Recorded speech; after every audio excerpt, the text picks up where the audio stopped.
putting out this information and being like really thoughtful about it, reviewing it, prepping for these calls, and then people will take the information and then just not do anything with it. So my thought right now, and I'm still testing this out a little bit. I may see legs a little. I am trying to see if the people that actually took action, showed up here, came on time, came early. I want to make sure that you guys are the ones that are benefiting from this. Also, I'm limiting the registration to only be in the Mastering Multifamily with Veena Jetti group, because I want to make sure that you guys who are part of this amazing community are the ones that are taking the limited number of seats. You guys see how crazy fast this fills up. So I want to make sure I'm, honoring that and making sure that our community is staying strong and helpful to one another. So with that, thank you guys for being here. I appreciate you guys. I know I'm doing these like kind of last minute, but you guys still show up, which is incredible.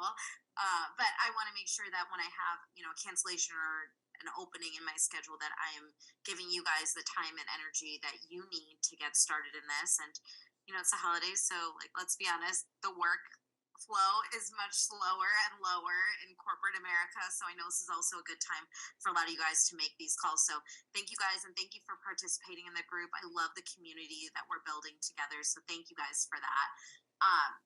With that, let's jump into what a T12 is. Okay, can I get like a number one in the comments if you've ever seen a T12 before? And a number two if you don't know what it is yet. Okay, so we have some new, some old. Okay, so some people have never seen a T12. Okay, that's going to be really exciting for you. Those of you that have seen a T12, I think you're going to really enjoy diving a little bit deeper into what the T12 is, what we're looking at, why we care about. So a T12, just simply put, is a trailing 12. That means are the last 12 months of operation on this property like?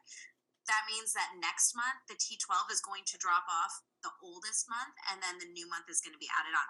So for example, if I pull a T12 today's what, 12/27. If I pull a T12 today, it is going to take me from last December through November of this year.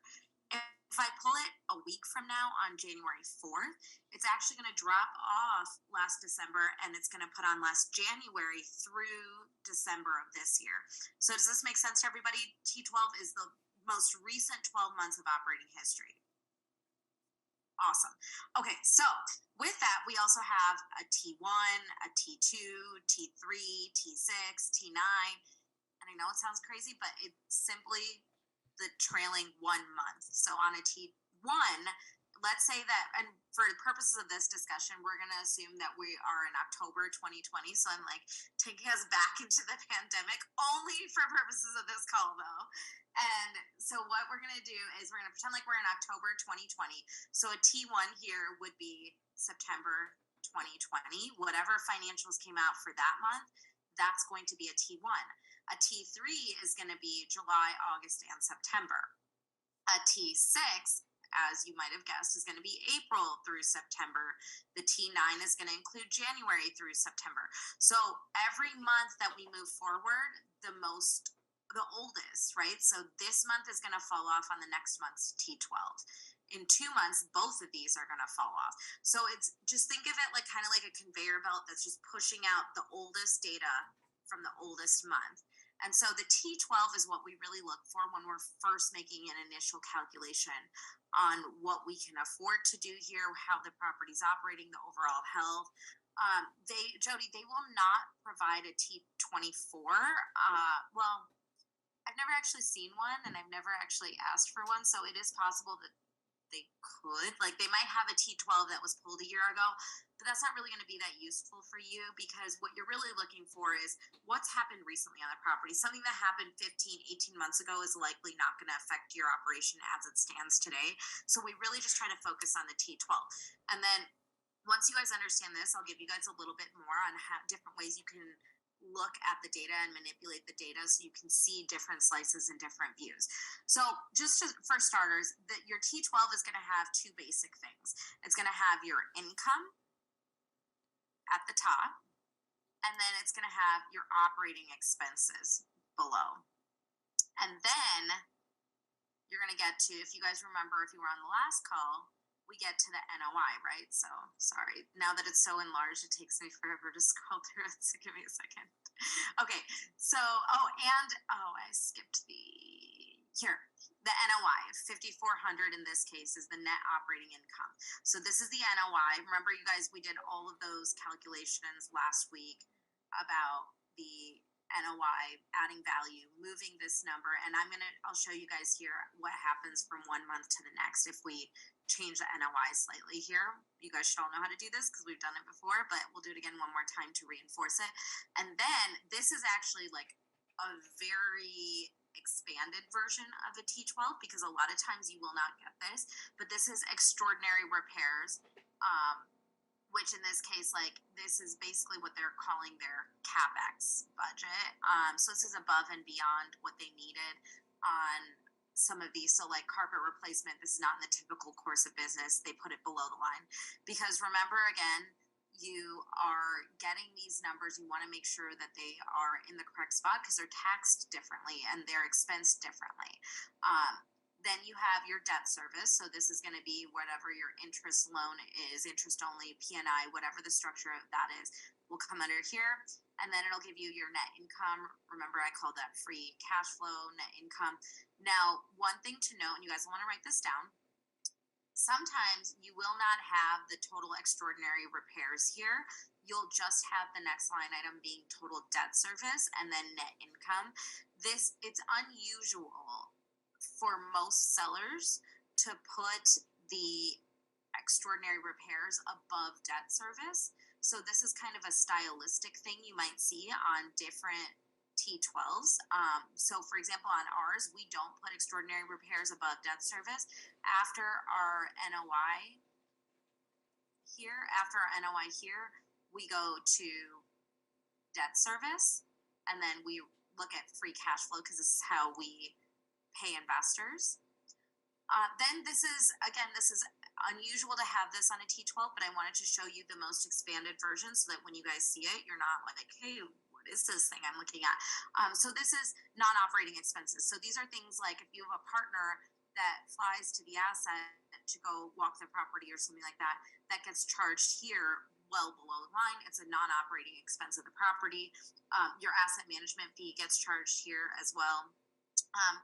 Gabrielle, we don't put the extraordinary expenses after NOI because we keep a separate CapEx here. See, they did that too. So in this one, we would actually put everything here. The only time we would report it as extraordinary expenses if it's an unusual extraordinary expense. So not something that is a capital expenditure. A great example during COVID was we would put up like dividers, right? Plastic dividers in between some of the desks. That's not a usual expense and it's not really a CapEx expense. It was a COVID related expense.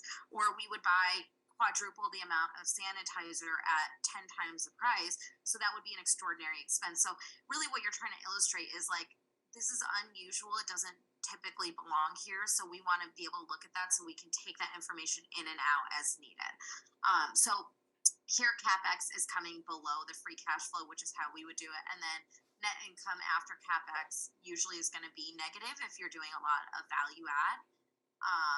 And then you can none of this is really going to matter a whole lot for you guys. But let me go back up to the top and we're going to go through this line by line. Are you guys ready to go through it line by line? Yes? Okay. All right. Sorry guys, this is like a slow scroll. Okay, so your GPR. Okay, so first is going to be your rental income. And also this gets coded. Usually your property management company is going to code all of this. So across all of your assets, 3,000 is going to be the income, but it could be 4,000 or 7,000. It just depends what your property management company does. Generally, they're going to be similar and they're going to be the same across assets.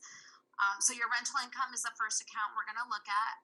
Your GPR, your gross potential rent, that's just going to be the number of units you have multiplied by the potential rent of the market.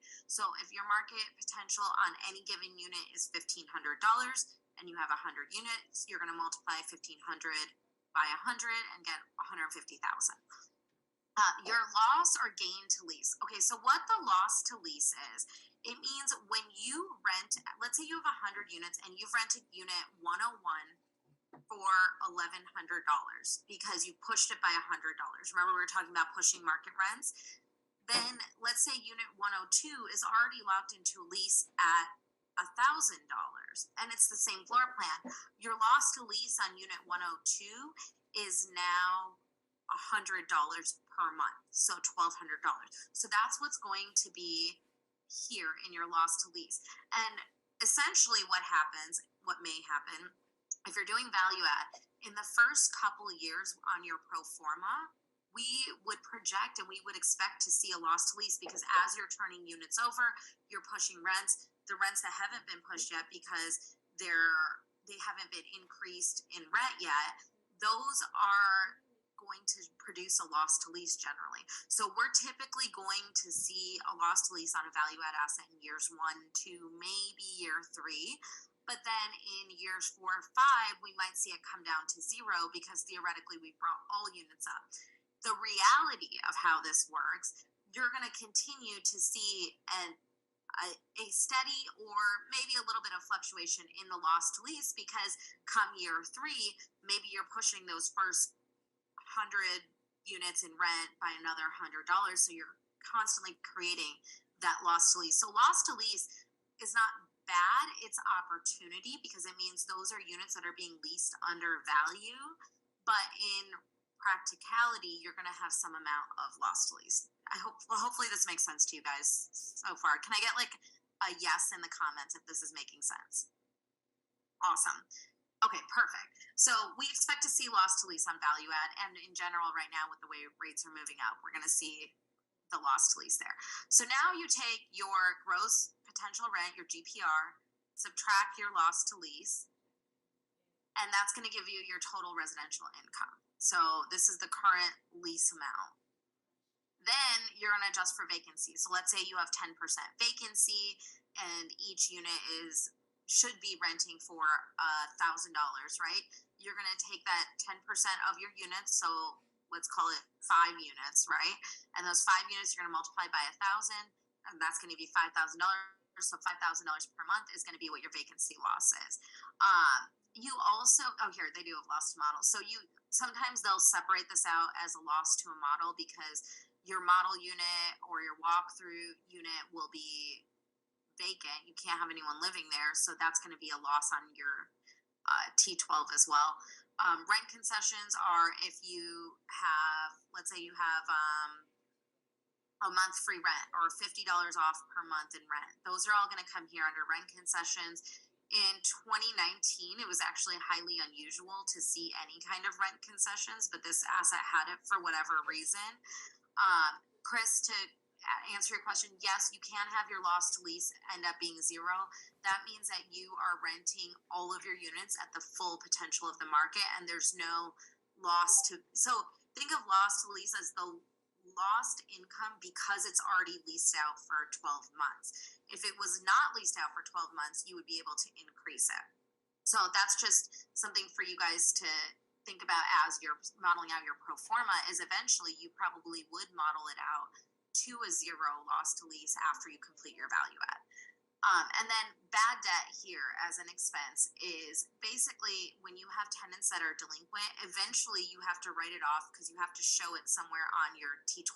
Now, another word for T12 in the business world is like a P&L or a profit and loss statement. I don't know why. I mean, Pace always asks me, why do you guys like make up your own language in multifamily? And I don't know, we just do, but it's called a T12. It's also a profit and loss. So you have to show it somewhere. So you have to take the loss somewhere. And when you're looking at an asset, you want to make sure that this number is not astronomically high. Also on this, I would look at this T12, for example, and I would go, why do you have so much vacancy in October of 2019 and then every other month it declines? This doesn't make any sense. What happened this month? And then they might say, oh, we had a fire or whatever it is, right? Like they might have some reason why this loss to lease or vacancy loss is higher. So you want to definitely ask about it. Okay, this is like part of our secret sauce since I just tell you guys everything now. Uh, so one of the things that we do whenever we're evaluating a deal, we always take the T12 and then we look for any anomaly like this that's more than two standard deviations from the average of that month or of that line item. So for example, this would flag for me here because it's probably more than two standard deviations from the average of vacancy loss across the T12. Let me find another example. This here, this would probably flag for me if the average is around 2000 and then all of a sudden we have 7500. Okay, why were our non-refundable admin fees so high? Did we have a lot of people applying that could not qualify? Like, what is that? On the income side, I want to just understand it. I want to understand how we can continue to make it. So, like here, internet income, we charge $59,000 when every other month is somewhere between like 4 and 20. So I want to know, was this like a one-time thing? Is there a contract? Is there something that I'm going to benefit from buying this? So that's how you want to look at it. You want to look for any anomalies that just jump out to you, and then you want to just ask questions about it here. So eviction charge 3412 negative. Why was it negative? Did you collect it from somewhere? Did was there a credit? Why did that happen? Are you just paying a flat fee to attorneys? Because look at these even numbers here. This is unusual on a T12. So you want to make sure that you are just looking at things as a whole and not getting just so focused on one number, but you're looking at things as a whole and then drilling down to the individual information, individual line items. So like here, fees, termination fees, why did we have a negative 8332? On the income side, generally speaking, on the other income, we're going to want to see positive numbers and not so many negative numbers. So you'll want to be asking why those things happen. So going back to the top, so we now know what vacancy loss is. We know what the bad debt expense is. We know what the loss to model, it might be called like model unit, rent concession. So now the total adjusted rent we have, total adjusted rent here. So if you add these four up, is going to give you negative 8392. We're going to take 539, subtract 83, and we're going to get 456, which is our total rent income. Yes, you can ask the broker. If you have a seller call, you can ask the seller, but this is really information that the broker should be giving back and forth between you and the seller. Okay, so now we're going to go to the other income. Now, this other income is a very exhaustive list of other income. It's more likely, especially the smaller the asset, it's more likely you're going to just see it under, maybe they might separate total rental income, they might just put it under here. It just depends on the property management company. Again, that's stylistic. They might just have other income and then they might have like 2 or 3 different breakouts. The more detailed and broken out it is, the better it is for you, the more advantaged it is for you. Okay, Mina, what was your question? When do you question all these numbers? During due diligence period or before submitting a lot? So I would do this somewhere as we're getting further into the LOI stage. So I'm going to make some assumptions here, and I'm probably going to save a little bit of wiggle room on an initial LOI that I go in on.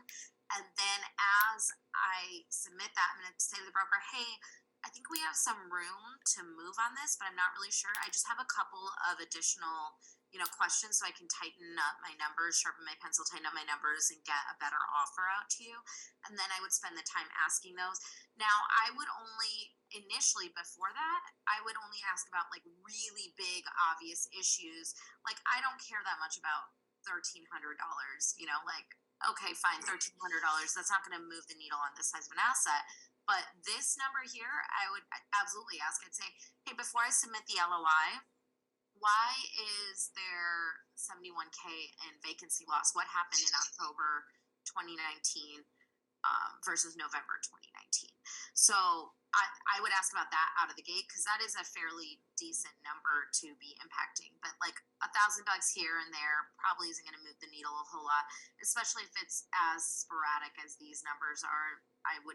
This wouldn't even really hit my radar. It would flag for me so that I could investigate it if necessary, but it wouldn't be such a massive call out that I would spend um, a lot of time going through this. What is this? Since this is a pretty developed T12, can you share an example of what our minimum expectation should be on a T12? Yeah, so the minimum expectation on the T12, thank you for asking them to put a question mark first, Victor. That's like very helpful. So I appreciate that.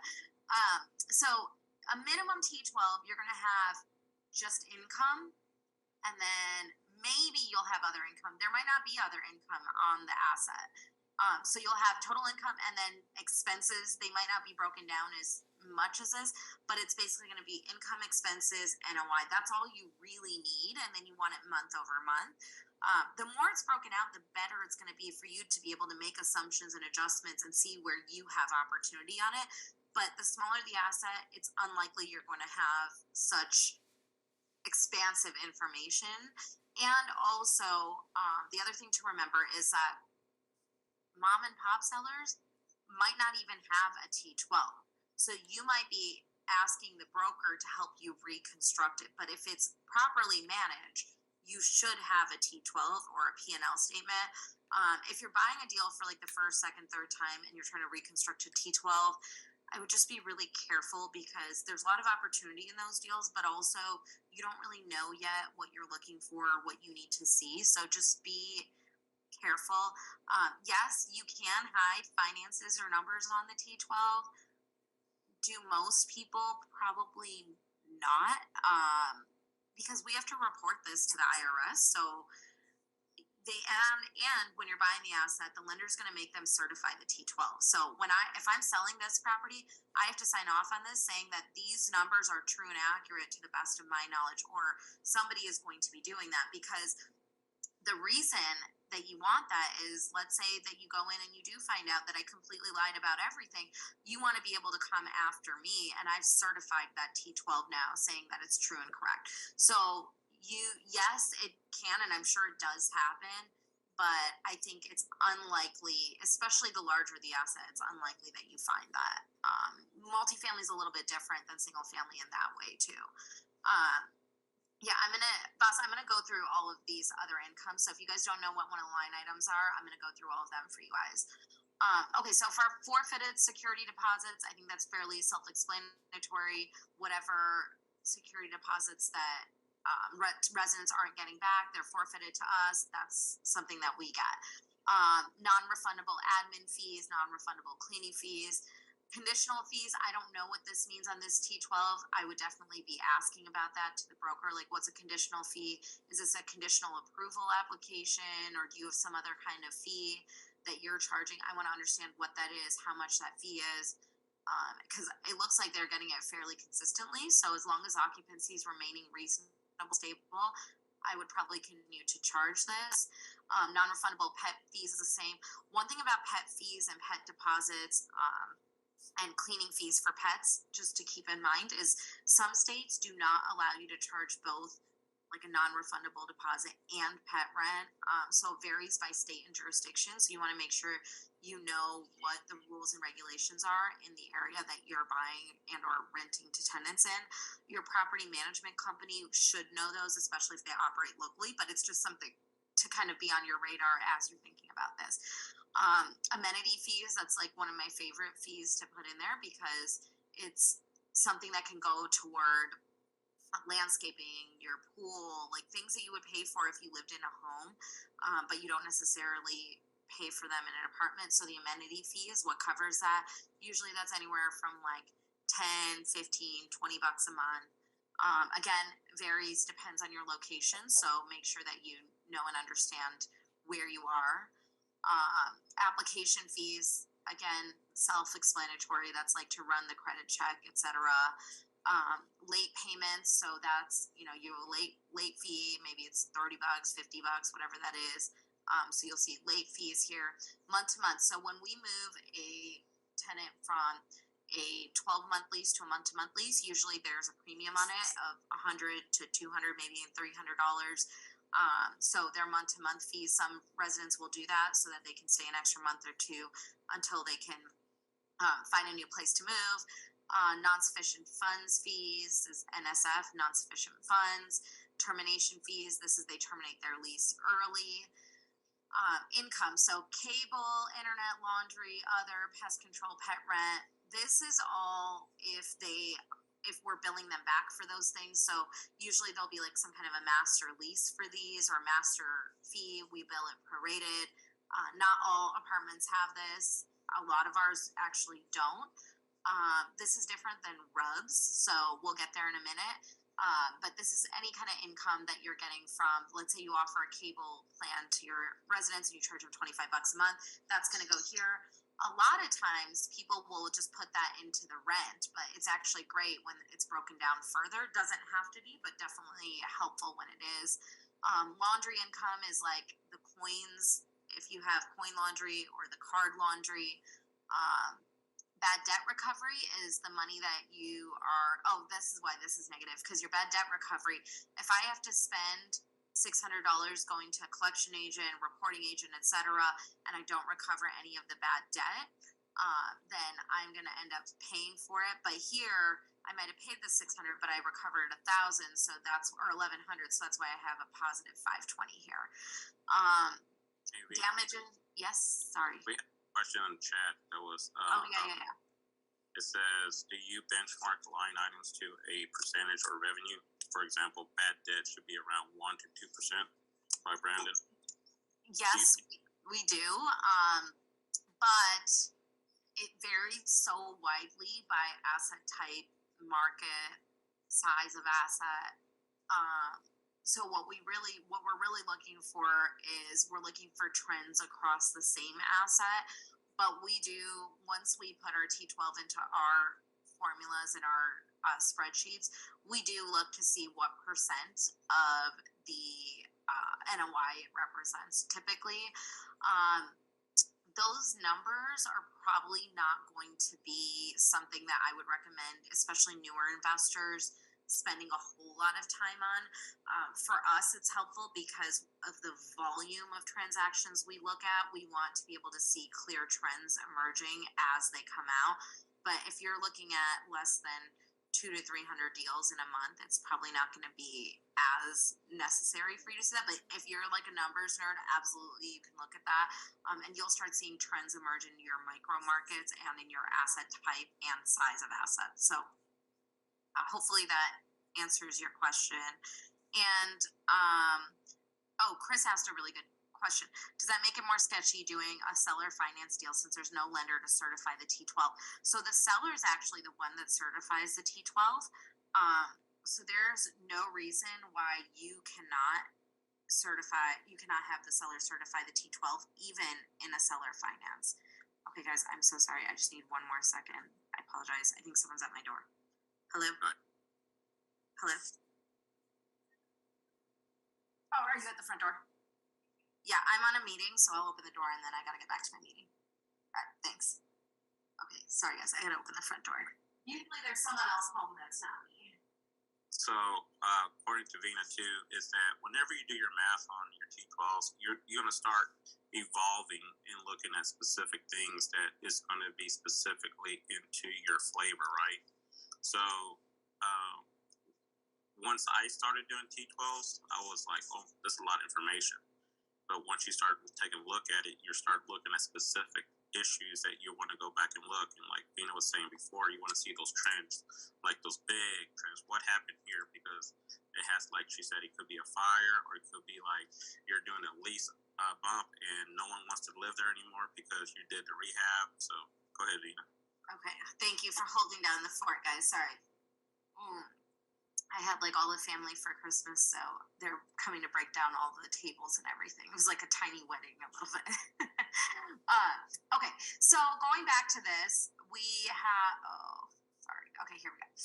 So then we have, carpet replacement, if we have to replace the carpet. This is like very detailed. A lot of times they will not break this down as far as us, but you might see like 3 or 4 or 10 line items here under other income.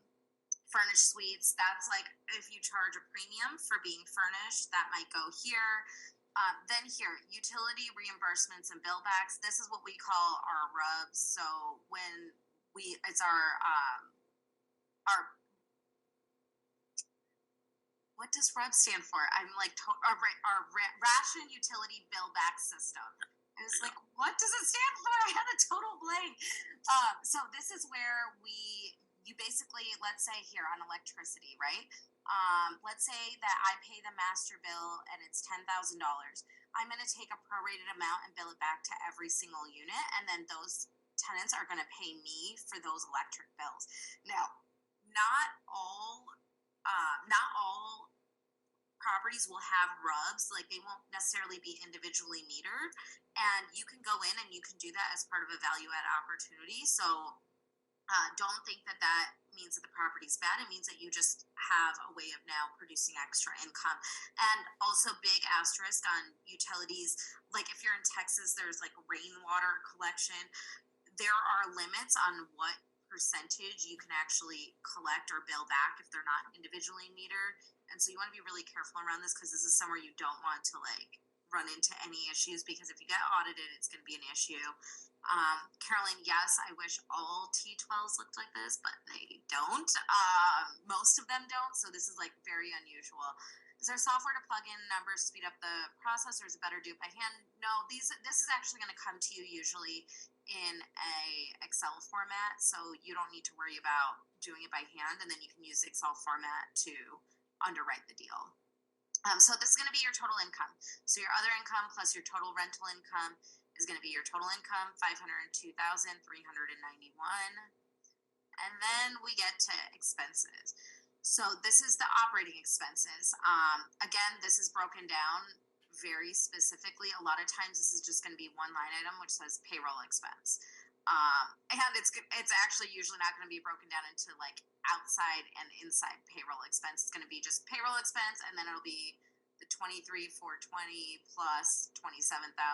So this would be like 50K as one line item. So this is just like a very broken down payroll, which is great. Like I said, so your payroll expense here you can see is 50,526. Usually this is the number that you're going to see here. Then you have your administrative expenses, employee screening, that's like drug test, background check for the leasing officers, bank charges, pretty self-explanatory, fees, city license and payroll, self-explanatory, dues and subscription. This would be like if you are part of the local, what's that thing called where you join your like city networking thing? There's a word for it and I can't remember. Not your REIA, like your Chamber of Commerce. That's what it is. So like if you join your Chamber of Commerce, or to get like listed in a local magazine, sometimes that might come here. Permits and licenses, again, pretty self-explanatory. Cable television. This is like maybe in your common areas you have cable, or by your pools, or in your gym. That would be your cable. Furnishing the suites has a cost to it. Legal, evictions cost, expense for training, like maybe you have to go for OSHA training. Office supplies, postage, answering machine service, computers, office telephone, internet, copier expenses, travel reimbursements, and then other administrative expenses. So all of those are fairly standard, self-explanatory. I don't think I have to explain to you what an office telephone is, so I will save you guys that point. So your total administrative expenses here, 14,000. So what I would also do here as a first glance is I would look at these numbers and be like, okay, wait, there's something weird that happened in this month. What happened in June 2020? And then I would go find the culprit and I'd be like, oh, there was a city licensing fee. Okay, it seems like that should have been split over multiple months, or maybe it was a one-time fee. Okay, no big deal. And that actually brings my average right down to where I would expect it to be. Then you're going to go to your management fees. Now, this is not your asset management fee. This is your property management fee. So usually it's going to be about 3% of gross receipts. So the way they're going to charge this is they're going to take the total income line, 502,000, and they're going to multiply it by 3% and then divide it by 12, and that's probably what this is here. It's a little bit less than that. So the larger the asset, the lower your management fee can be negotiated. On most of our assets, we're at like 2.6%. But on the smaller asset, you might see a 6%, 8%, 10% if there's not in-house leasing. So don't assume that it's always going to be 3%. That's just if you have like on-site leasing staff. If there's a payroll item, there's a good chance that they can cover the cost of having leasing staff on site, which means that you probably have a lower management fee, but you definitely want to talk to your property management company. If it was like 7%, right, that might be an opportunity for me to come in and say, oh, well, I already talked to my PM. They said they'll do it for 3. That's immediately, a half 50% savings on the management fees, which will impact my bottom line. So just something to think about. And you might have property management in-house at some point where this becomes a different number. So just keep that in mind. Not everything in this is so static that it can't be changed or that you won't see variance from one asset to the next. Marketing and retention. Okay, so this is going to be like your online ads, your promos. Activities would be like if you were sponsoring an event of some sort, move-in gifts, hospitality, shopping reports. Oh, sorry, Victor, what was that? Oh, it wasn't me. Oh, okay. Shopping reports, locator services, referrals from residents, tenant screening, business cards, name badges, uniforms. All of this goes under marketing. Again, pretty self-explanatory on what most of those mean. If you guys have specific questions about what these are, let me know. Okay, maintenance and repairs. This is where, if you were on my last call, you would know that this is where sometimes you get the CapEx stuck up here. So I'll go through this line by line and I'll show you some areas where we might see that.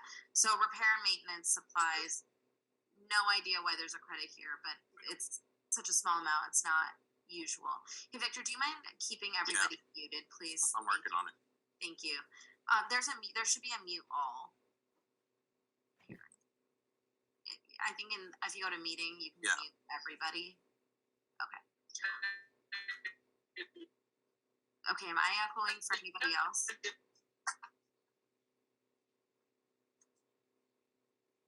Okay, I think it's good now. Okay, thanks, Victor. So repairs and maintenance, appliance supplies, that's like if you're repairing an appliance, cleaning supplies, doors and window supplies, electrical supplies, equipment supplies, fire.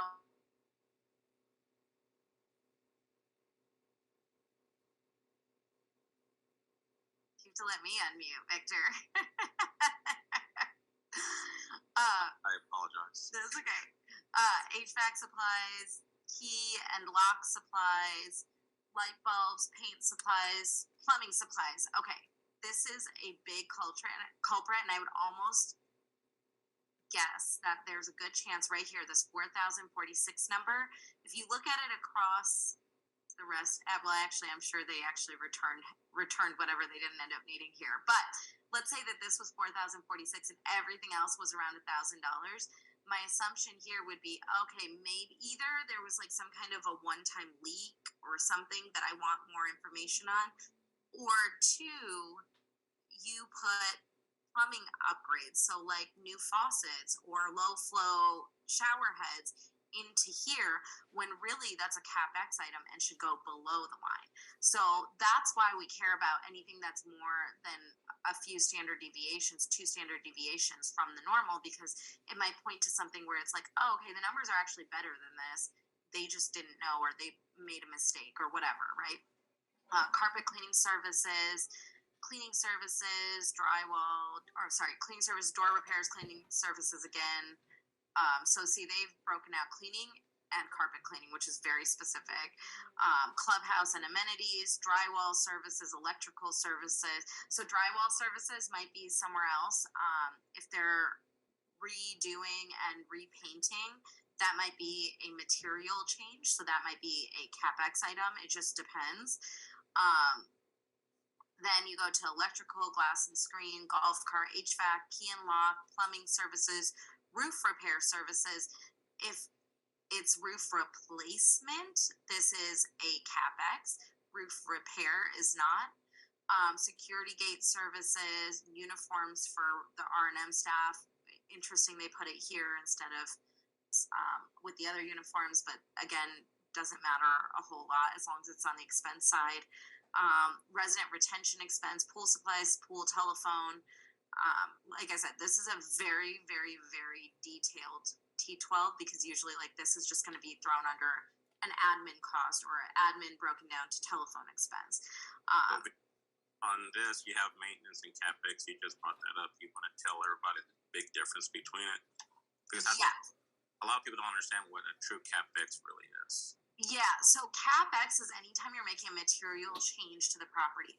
So I'm changing the color from lime green to gray. That is a change to upgrade the standard of the unit. I'm changing the carpet out from blue carpet to taupe or cream. That is a material upgrade or change. So it's a capital expenditure, it's not a repair. Going in and touching up the lime green paint is not a material change. So changing the paint color to something that brings it to the market standard increases the theoretical value of the asset. That's where it's a capital expenditure versus an R&M item. So standard ordinary course of business, not CapEx. Anything that's being done to improve the property, the value, that is a CapEx expenditure. And also, I'm not licensed to give you any kind of tax advice, so you should also run this by your tax professionals. Okay. We got questions in the chat. Okay, the repair numbers, why? Okay, oh, hold on, sorry, let me go up. Do sellers present their T12 with their own add-backs to get an adjusted NOI? Brandon, these are really good questions. Yeah, they might. They shouldn't. And when you say T12, it's a historical document. So what you're most likely going to see is a T12 and then a pro forma. So when you tell me you have a T12, you're telling me I have the historical actual data. When you tell me you have a pro forma, that's where you're adding in certain items to give me a valuation on pro forma. Pro forma means forward looking. So they shouldn't. It would be out of the course of normal standard and definitely concerning because if they were doing that, then I'd also immediately wonder what else they're trying to hide. Would that definition difference be applicable to single family homes as well? I feel like they're often very conflated. They are very conflated. Yes, it does apply to single family homes as well. And no, I still do not have any kind of tax licenses. So this is something you should run by your CPA and or tax strategist. And I will be bringing our tax strategist onto some of our calls in the future. So that way you guys can ask him those questions, and he does have licenses to answer them. So yes, Larry is going to be coming on the call at some point. He doesn't know yet, but he will be. So I will be sharing that resource with you once we get a little bit further down this process. This question says, why are the repair numbers positive and not negative? Yeah, so, you mean like all of these numbers? Just by virtue of being an expense, we're automatically assuming these are all negative. Anytime you see a negative number, it's actually positive. And I don't know why that happens or why we do it that way, but it's just the way it is. It's just credit a debt. It's a different language. That's all it is. That's what sucks. Yeah, exactly. This is a credit and this is a debit.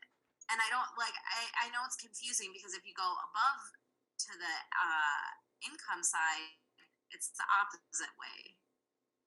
No, it's not. It's still a debit up at the top, and a credit versus a debit. That's actually why. But I don't know why we report like this.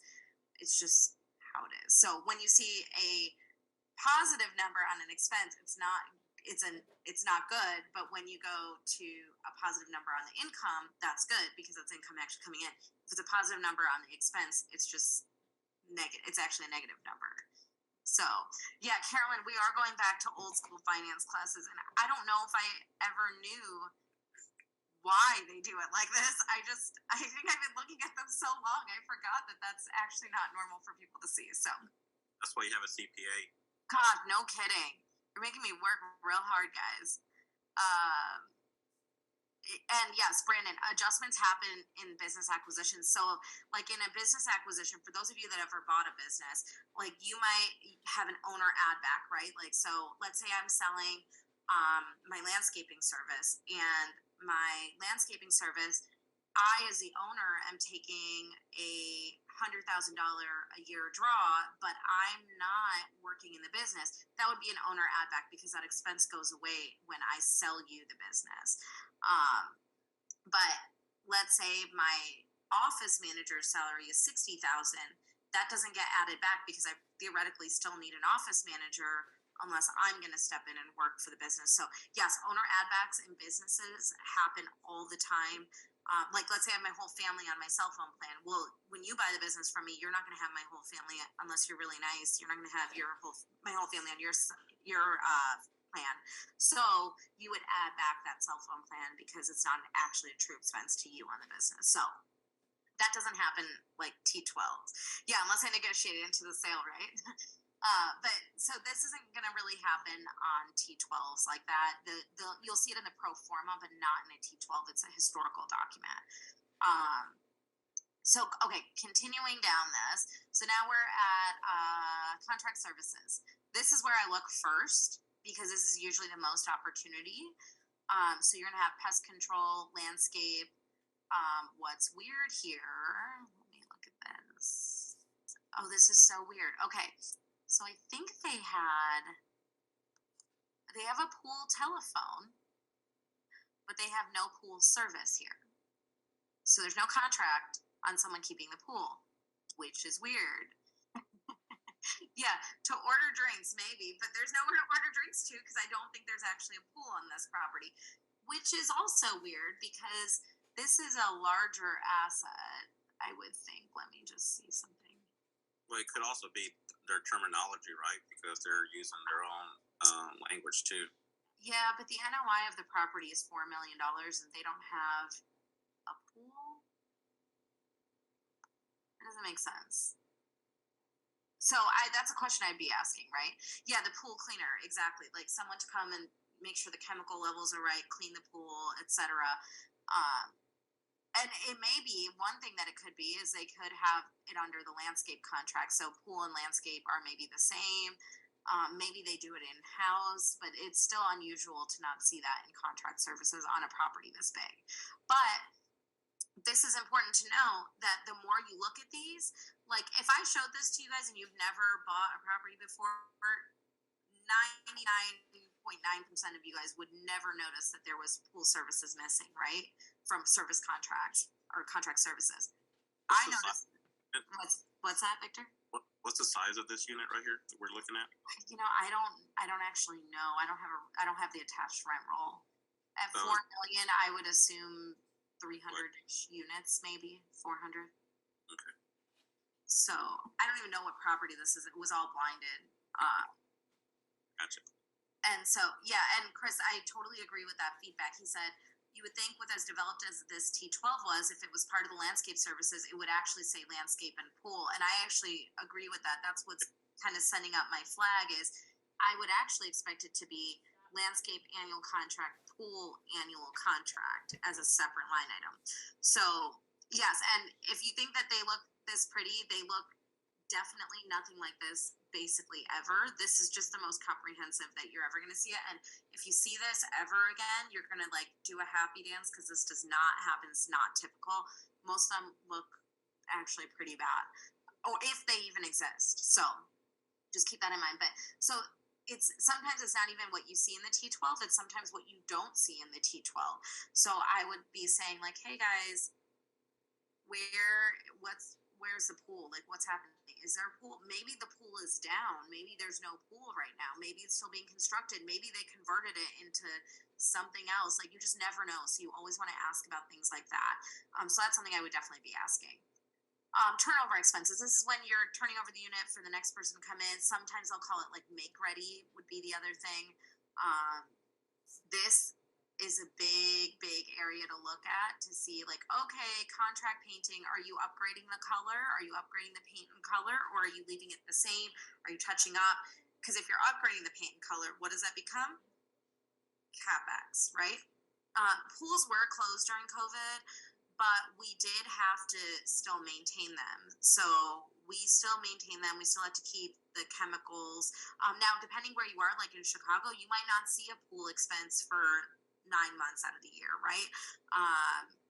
Because they have to winterize all the pools there. So that may be the case on this T12. I don't know. But the point is you want to ask about it. So this brings up a good question, Veena, like on the paint part of it. If they didn't utilize that money, would it go into like an account somewhere that you're able to use it for future, or is it just going to be there as a line item? If they didn't use what? If they didn't use the money in there, because it's a positive, right? Oh, that's what happened for that month. Okay. So it depends, right? Like if it's a positive number, like let's say you have a credit to Home Depot, if they gave it back to you on the credit card, then that's just going to be cash coming back to you that you can reallocate to a completely different expense. But if it's a gift card or store credit, then obviously it's going to have to be used against future money. Yes, CapEx is tracked separately for tax purposes. And we'll get to CapEx here in a minute. So then you have your utilities. So this is like your electricity for the common area. Remember your vacant units, you have to keep the electricity on there. Gas for the common area, television, waste removal, water, utility, and utility bond premium. This is going to be very specific to certain markets. Like Florida is a market that does it. Georgia, actually, I think a lot of them do have a utility bond, or at least the states we're in. So these are all your utility expenses. Again, here I would look to this and I'd say, okay, why was this so high? Was there a leak in the common area? What happened? Because we're consistently at 29,158, and then all of a sudden we have a jump. Like for one asset we bought, we had, I think it went up to like 150,000 in 1 month, and we were like, hey, like what happened here? Turns out the previous seller and the current seller, there was some kind of issue with like a material defect in one of the pipes that had since been completely replaced and repaired. And so it was no longer an issue for us, but this was part of the payout that they were still making to adjust and prorate everything. So it was an anomaly on the T12, but we were able to subtract that out and then reevaluate without that number because it was an unusual expense. That would be actually a good example of extraordinary expenses, which, like I said, that does not always get broken out. So that's total utilities. Everything up until this point is what we call our controllable expenses, because those are things that can change. You have control.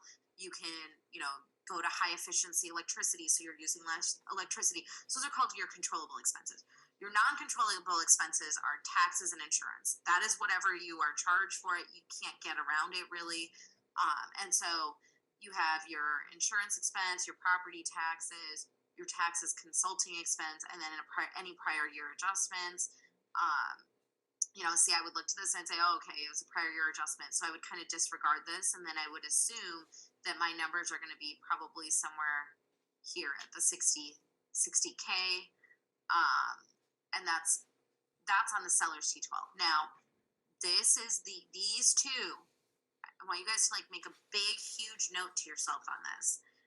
These two expenses are more expensive than you think they will be. Your expense on this will almost never be lower than the seller's T12. Taxes and insurance go up and up and up and up. Right now, I think we allocate about $600 per door in insurance costs because of how expensive insurance is now. And if you're in states like Florida, it might be more than that because Florida is having an insurance crisis right now. So please, please, please, please, please do not underestimate how much your taxes and insurance will cost you when you're buying an asset. It will go up. Okay, now we're gonna go. So this is your. Oh, I hate that. I can't go like in between two sheets halfway. Okay, so you have your total operating expenses. So you're gonna take your total income, which was what, like 500,000, minus your total operating expenses. It was like 506,000, I think, and you're gonna get your net operating income. Let's all bust out our calculators here and let's just do a quick exercise. Okay, let's assume.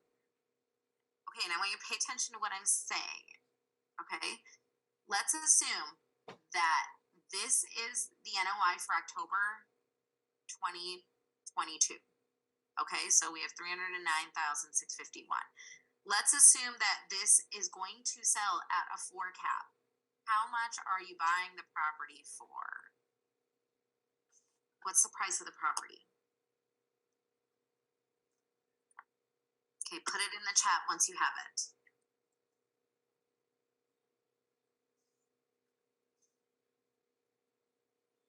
See.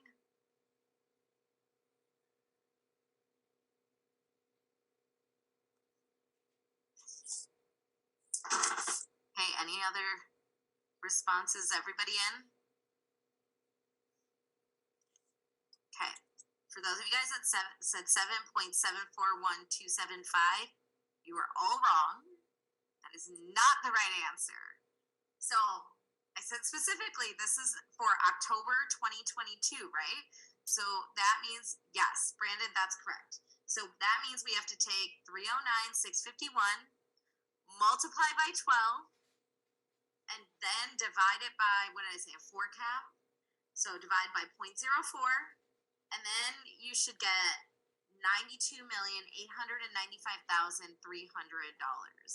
So all of you guys that thought you were going to buy this property producing $300,000 a month in NOI for $7 million, if you find that deal, you bring it to me because either it's wrong or you found the deal of a century. Of course, I think that this is probably somewhere around 300 doors, maybe 400. Okay, so now here is the next question. Let's try this again, okay? Let's say this is your NOI for November. What is your purchase price if you're buying it at a 5 cap?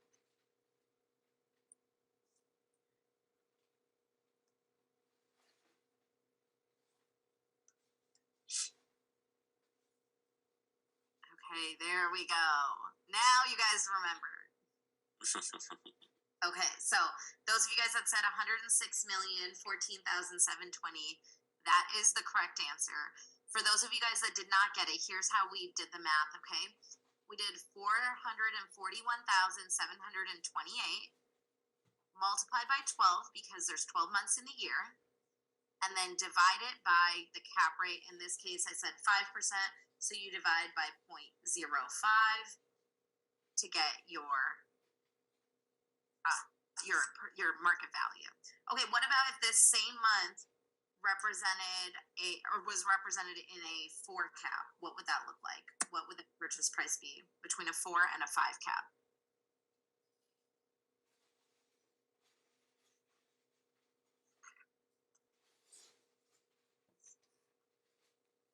All right, good job, guys.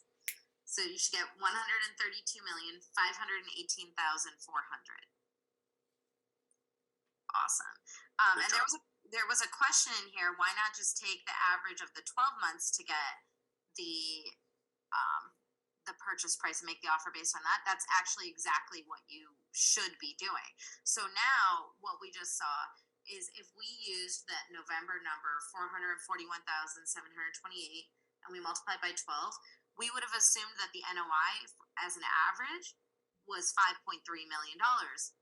Look at what the actual NOI is over the 12-month period. We would have been off by $1.2 million. $1.2 million in a 4 cap environment represents $30 million that we would be paying for this that was not there in NOI.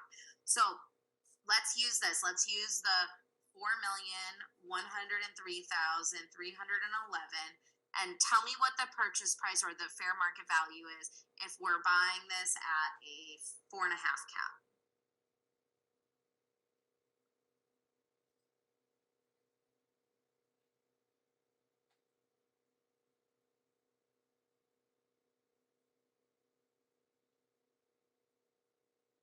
Awesome. Okay, you guys got it. So we're at $91,184,688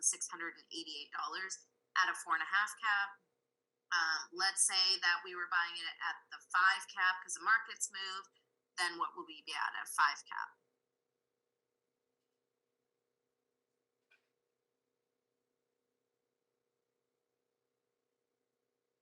Man, some of you guys have really fast fingers.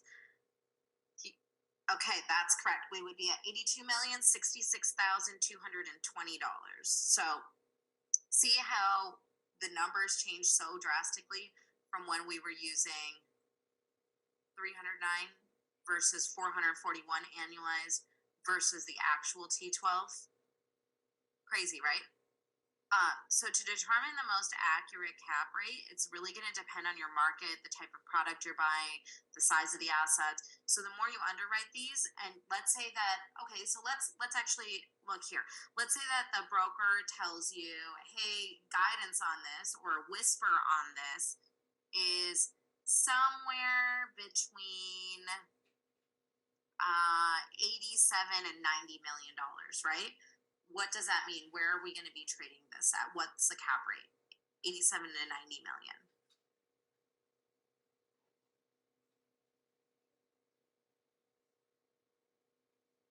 Marta, CoStar is one that you could use. There's like Yardi, there's Axiometrics. I think Crexy has this data, but I haven't seen Crexy, so I'm not entirely sure about Crexy. But yeah, CoStar is definitely one. 4.7 cap, yeah, very close. So if you take the 4,103,311, and then you divide it by divided by 90 million, you're going to be paying a 4.559, so 4.6 cap. And then if you take that same 4,103,311 and divide it by, what do we say, 87 million, you're going to be buying at a 4.716 cap. So yes, 4.72 is what I would say on that. So 4.72 to 4.56. And then you can make your, Yardi is cheaper than CoStar. CoStar is very expensive. Axio is the most expensive. And it doesn't necessarily indicate a Class A property. Right now, I would say Class B minus assets are trading at that cap rate. It just depends on where the market is, which submarket is, etc. But what I would say here is then you have these numbers, so now you can make a judgment call. Maybe you're going to go in with an offer at 89 million and know that you can go up to 90 million. So it's just a strategic thing that you can utilize. Yeah, so Yardi and CoStar they're not exactly MLS sites. They're like data sites where you can get the data of what has traded, what the how many units are a year of construction, what kind of debt is on the asset. It gives you a lot of information about the assets all in one place, and it'll aggregate them for you. It'll tell you who the true owner is, who manages it. It can tell you the current rents, vacancy. Some of them, like Axio, can predict what the future rents are going to be, future vacancy is going to be. We utilize like AI data to do that as well. So you can get rank comps, demographic data. So there's a lot of information. Do you take into account the condition of the building and units and rehab needed when making the offer? Yes, absolutely. So this is just one piece of data. So guys, everything that we go through as we're going through it, it's just one snapshot. It's like having a big puzzle. This is just one piece of the puzzle. You need all of the pieces to see the whole picture. So we take into account everything. That's why when someone focuses a lot on cap rates, like an investor focuses on cap rates, I'm like, well, it's one piece of data we use, but I don't care as much about the acquisition cap rate or the cap rate I'm buying at. I care way more about the operating cap rate, because if I can operate it at a six cap, great. Then I don't mind buying it at a 4.5 cap, because now I'm operating at a six cap and I could probably exit at a better cap rate. Or even if the market moves and cap rates expand, my NOI theoretically would have expanded a little bit more. So there's many pieces to this puzzle. Don't get so narrowly focused on any one, because you have to look at all of them and how they all affect each other. So for example, on this, if I asked them about the pool and they said, "Oh, well, the pool's been broken, we haven't fixed it," be like, "Great. Now I'm going to have to set aside $400,000 to go in and rehab this pool. So just so you know, I can't pay you that. I'm going to delete. I'm going to subtract that from the I'm going to subtract that from the purchase price because I have to pay for it." In a highly competitive market, maybe it's something you pay for and you lower the return expectations to your investors. So it all just depends on what the overall picture looks like. So I'm going to So keep moving. hey, Okay. when my underwriting, I go ahead and do like a 4, 5, and 6 cap rate so I can see what the spread is, so you can play around where you want to be at, right? Because Yeah. even though they're giving information, you need to know what the spread is, and with your numbers, then you can understand. Okay, I'd rather be here than here, Yeah. and that's where some of the negotiation comes into play as well. And also, guys, it's like Veena says, there's 1,000 ways to do this. You just have to figure out what you're easier for you. Yeah. Yep, yeah, no, that's absolutely right. And what Victor's talking about is actually called a sensitivity analysis. So what we do this too. What he's doing is he's running a sensitivity analysis where you are saying like, okay, if we buy at a 4.5 cap and we exit in 4 years after having adding $100 rent premiums, and we exit at a 4.5 cap or a 5 cap or whatever the cap rate is, what is the return? What's the IRR to investors? Okay, now what if we change one of those numbers? Like, what if we get $200 in rents? What does that look like?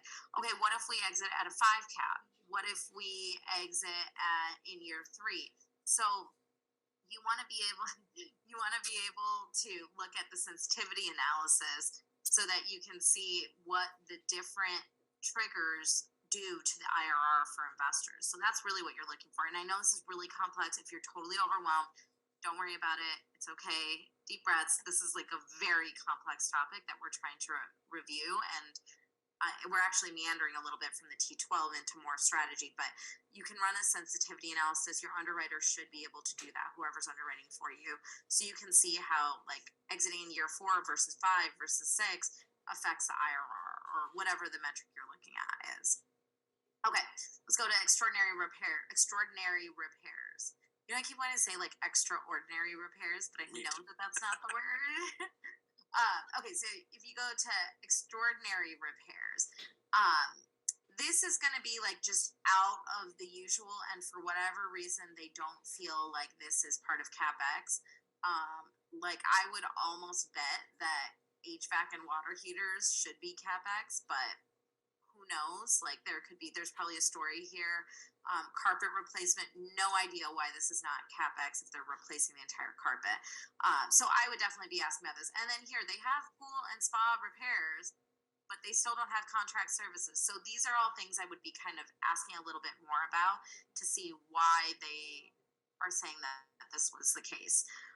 Here again, if you're looking at financials from like COVID times, you might see some amount of COVID expenses in a line item here. Okay, so debt service. This one, you're going to see interest. You might also see it broken down as like debt service principal, debt service interest. In this case, it looks like it's an interest-only loan. You want to talk about that, Veena, because some people think that you're paying also the principal on something this big. Yeah, okay, you might be. It just depends on the loan product you get. But generally speaking, on assets of this size, what you're going to see is you're going to see what's called an interest-only loan. So that means that you're only paying the interest piece. The principal is just continuing to remain at the same amount, and you're only paying the interest on this. So you don't need to worry about paying the principal down until your interest-only term expires, which for a new investor, and this is why it's so important to have someone with experience on your org chart, because A new investor might get 12 months, a year of IO, or it's also called IO, interest only IO. You might only get a year, 2 years of interest only. We get 5 years on most of our assets. Sometimes it'll be four, but usually it's around 5 years of interest only, maybe even 6 or 7, depending on the asset or the product. So just note that you want to try to get interest only. It'll boost your returns. It gives you enough time to reposition the asset. It's usually going to be a better product, but of course, look to your underwriting to make sure. So once we paid for all those things, we now have our net income. This is what is called our free cash flow. If these were not here, we would have an extra 31,000. These are the non-operating expenses. I touched on them earlier: fee, partnership expenses, tax and fees, license management fee. So this is the management fee. This is the asset management fee. So this is what you as the sponsor charge. Usually it's going to be anywhere from 1 to 4% is what you'll see as an asset management fee. This is a fee you can defer till the end if there's not enough cash flow to support your fee, because what you really want to make sure is that your investors are getting paid first.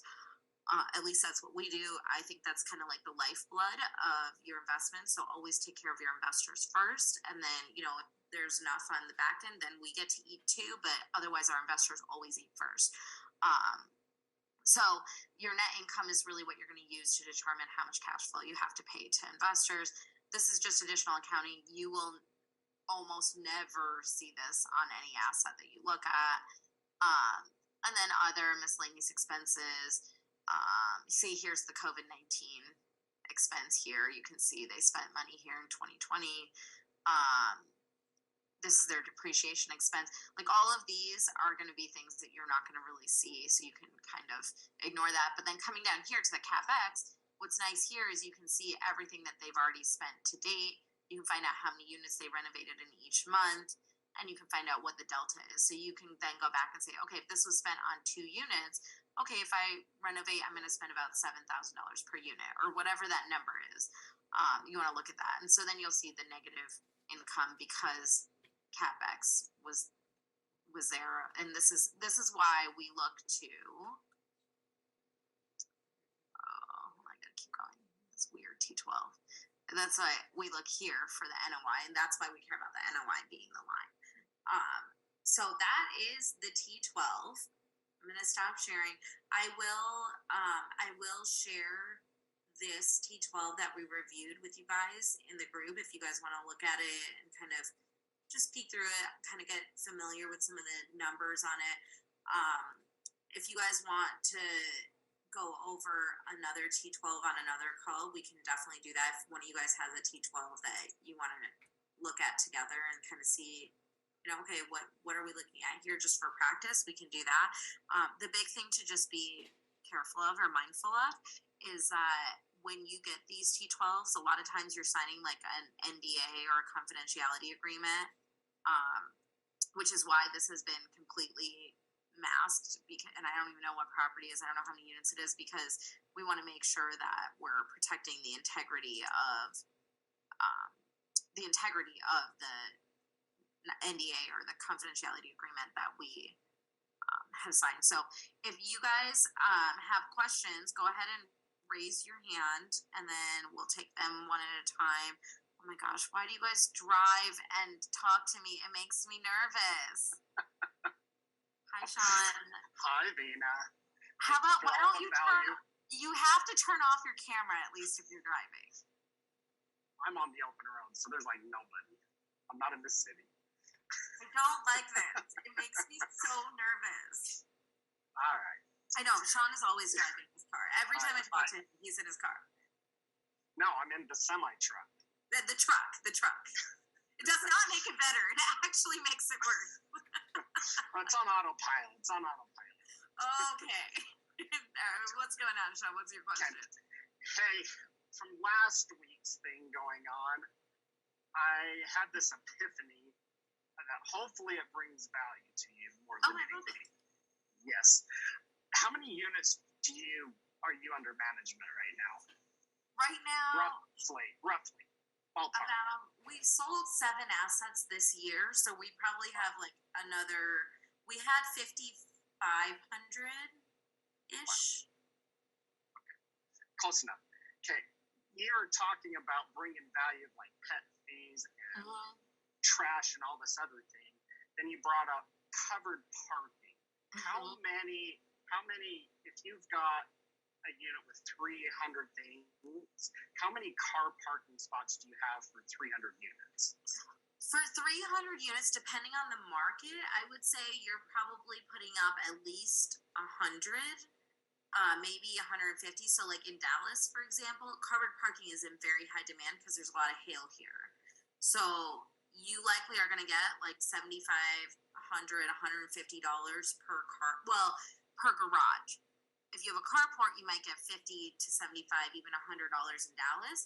But I doubt you'll command that same kind of demand in Albuquerque, right? So it's very market specific. But I would say like 100 wouldn't be unusual. Okay, because my thought is building covered parking is probably pretty expensive. So as I'm kind of, well, to the point. It's relative, right? Relative to it. But the thought I had that I never heard you say is, do you have like a premium reserved parking spot for like front row parking? Yep. That's my favorite one. Okay. That's my favorite one. Yeah, my thoughts of like 1,000 units, $20 for reserved parking on 250 is $1 million right there. Absolutely. Yeah, that is actually my favorite method because there's multiple reasons. I'm about to nerd out. You guys are about to hear. You're about to hear all the reasons why I think this.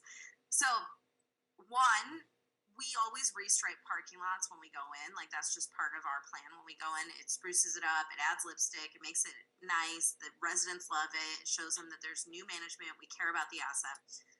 But then you go in and you make all of the parking spots right in front of the building, like the ones right in front of the stairs. You go and you reserve all of those. It's like paint and a stencil, which costs like $10. It's so cheap to do.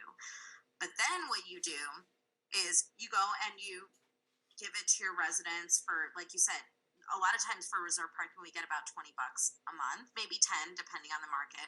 So $10 to $20 a month, which is huge. We saw how a little change, right, can affect the NOI, and this has no expense on the other side of it.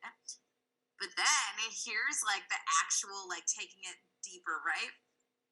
So now let's say that we're going into a recession and now we have to give concessions to renters to attract them to my property versus my comps.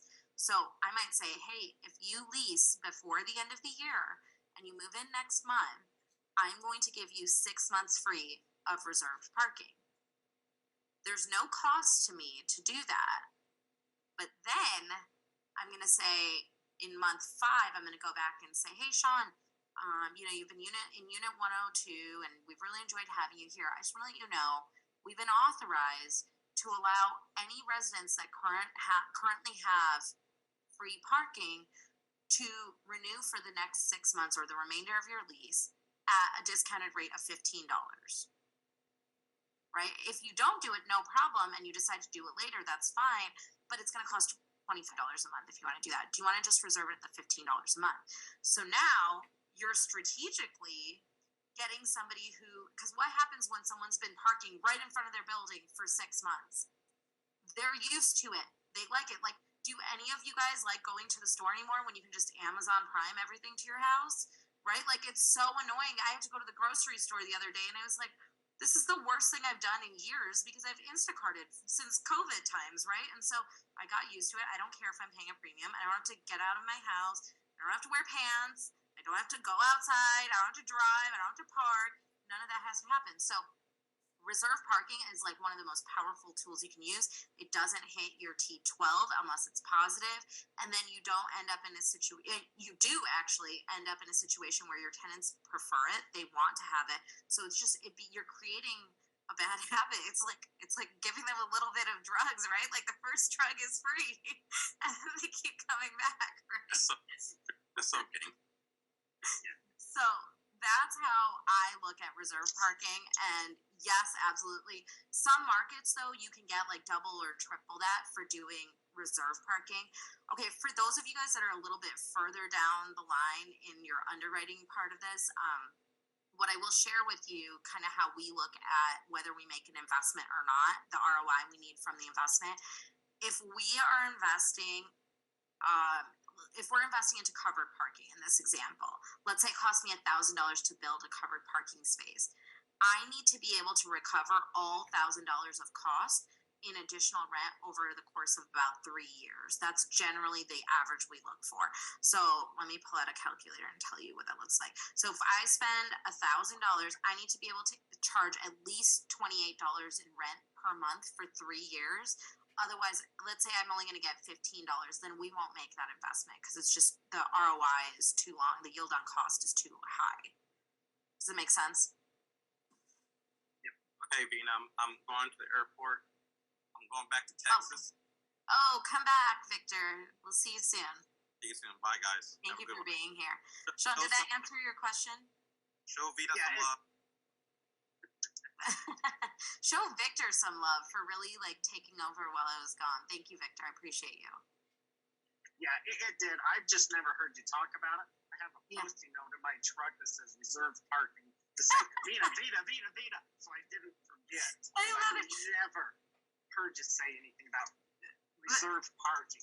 Yes. Even just a reserved spot, even if it's not in the front, like $5 or $10, that I know exactly where I'm parking every single time. Yep. And also, the other thing is if you make all of the spots right in front reserve premium spots, it makes it really annoying for the other people. They're like, oh, I just want the convenience back because they've already been parking in the front. So now they're more likely to pay for reserve spots too. So just things you guys can think about. But yes, I love that idea. It's easily one of my favorite things to do at these apartment complexes because it's really a value add. You can also charge premiums in that same vein for pool view. You can charge a premium for ground floor versus a higher floor for balcony. If you overlook a lake somewhere, you can charge for that. Like $5-10 premiums is very common in those types of assets. So, yes. Thank you, Sean. Sean, please be careful driving. Got it. Appreciate you. You too. Thanks. Okay. Summerwell. Did I say your name right? Yeah, that's my last name. Hi, Veena. How are you? Oh, okay. I was like, it sounds like a last name. So is it Avishkar? Yeah, that's right. Okay. Well, hi. Nice to see you. Nice to see you as well. I have a question more from a broader, strategic point of view. Do you buy unstable assets? By unstable, I mean like high vacancy. Because the reason why I ask is actually we were underwriting an asset yesterday, and based on the way they are operating it right now, the vacancy is super high. But the problem is that if we plug in the numbers of what the actual they have been skimping on expenses also from looks like from the T12. So if we actually put in the expenses, seems like that the actual valuation is actually negative. So they would have to pay me money like to buy the asset based on the market cap rate and everything. And so I'm just we were just wondering as to what would be a strategy in that kind of a scenario when when they're, because what's going to happen is once it's stabilized, then yes, the NOI is going to go up exponentially. A, they're under market rents, and B, there's a high vacancy. Right. So it's like and C, that they're not managing it properly. So there's a lot of potential there, but with that potential is a lot of risk because obviously they're asking for the pro forma market rate, and that's ridiculous. Right. I'm not paying this much for this. So how do you analyze that kind of a scenario where it's an unstable asset, but that this is the potential that it's going to make? Do you go somewhere in the middle or towards the lower end, or how do you negotiate that kind of a situation? Oh gosh, you're gonna hate this answer because it totally depends. How many units is this? 153. And which market? Ohio. Columbus. Okay. Yeah, okay. So the reason they're not paying their expenses is because they have no money. They're under market and they're vacant. Why are they so vacant? So we are going, yeah. So we just got the numbers. So we're going to be going back and asking them all of these questions. So Okay. we don't have a whole lot of information on why they're vacant, but we know that my guess is they're still making decent money on it because they bought it really cheap. So Okay. so they bought it like I don't think they even have a debt on it right now. Oh, I was just about to ask you that. Do they have debt on it? Okay. I don't think so because we were looking at their title information and everything, and I don't think they have a debt on it. So I think they're just making money, whatever money they're making, and I guess they just want to get rid of it. Okay, so what I would do is I would ask them to hold a seller note because you're not going to finance it with any kind of reasonable debt today. Right. I would use a seller note, and then what I would do, and it would really depends on why it's vacant. Like I want to know why. What's their vacancy right now? It's like 28%, 30%. It's horrible. Okay, yeah, I definitely want to know why. And then I would consider as like a way to meet somewhere in the middle because they're not going to sell it to just No. anybody right now. No. The way I would like work with them a little bit is I would say like, hey, we'll pay you, let's call it $10 million, right? Like we're going to pay you $10 million. I know you want 15. We're going to pay you 10 because that's what it's worth. And I'm not going to pay you for the value that I'm going to add to it. But even 10 million is more than what it's worth. Let's say it's only worth 8, right? So you say we're going to pay you 10 million, 2 million we're going to keep in escrow. We're going to hold it in escrow, and as we continue operating and restabilizing the asset, then we'll release that money from escrow, or have them carry more of a seller note back with a longer amortization schedule and a longer IO period so that you can actually repossession the asset. Because what you need is you need enough runway to even be able to remotely get to the valuation. So you need to restabilize the asset, bring it up to market, which is going to take you like 2 years. You might put CapEx into it. So this is like definitely primed for a creative finance deal for sure. No, that's what my thought was. It was more of like, how would I what would be the valuation of the asset? Because right now it's like, if I put in all the expenses, it's like a negative thing. That was what I was thinking, like, put in a note for the seller to hold for like 2 years or 3 years till we stabilize the asset. Longer. Oh, longer, okay. Much longer. Seller carry back and then, we pay them off, but like they're asking for whatever, like 9 million, 10 million, whatever they're asking for, and it's actually, with all the expenses, it's like negative 2 million. Oh, they're asking exactly 10 million. Okay, I just guessed that number, but okay. So what I would think then is I would construct your pro forma, and then I would base your purchase off of your pro forma with a discount, and you should be asking them for a much longer note. You should be asking them for like a 5-year minimum. No, I would ask for 7 years. I'd say carry the note for me for 7 years, and it's more tax advantage for them, by the way, if they carry a note for you. So I would say 7 years is the minimum for what we would do. And then I would also ask them, say like, listen, if it's not worth the 10 million in 7 years, then we're going to renew this.